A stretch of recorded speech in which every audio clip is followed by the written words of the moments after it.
लोकसेवा पब्लिकेशनचं 7व्या एडिशनचं आपल्याकडे पुस्तक जे आहे त्याच्यामध्ये इकॉनॉमिक्समधलं 11वा चॅप्टर आहे. याचा पहिला प्रश्नाचं आपण स्पष्टीकरण टाकलेलं आहे.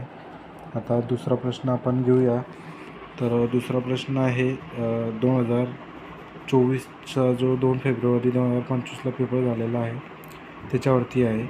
तर दुसरा प्रश्न, खालीलपैकी कोणते विधान औद्योगिक कामगारांसाठीच्या ग्राहक किंमत निर्देशांकाबद्दल खरे आहे?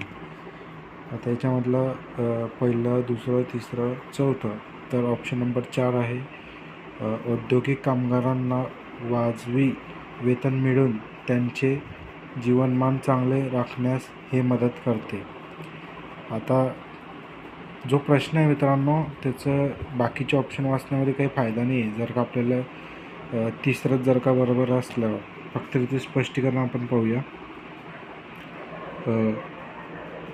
स्पष्टीकरण आहे CPI RW हे निर्देशांक असतात त्याचे. तर देशातील औद्योगिकदृष्ट्या विकसित 70 केंद्रशासित गणना केंद्रांसाठी गणना केली जाते. 70 केंद्रात महाराष्ट्र 5वा केंद्र आहे. मुंबई, पुणे, नागपूर, नाशिक, सोलापूर. उपयोग, सरकारी व खाजगी क्षेत्रातील कर्मचाऱ्यांचा महागाई भत्ता ठरवण्यासाठी केला जातो. सप्टेंबर 2020मध्ये CPI RW साठी 2001 ऐवजी 2016 हे नवीन आधारभूत वर्ष स्वीकारण्यात आले आहे.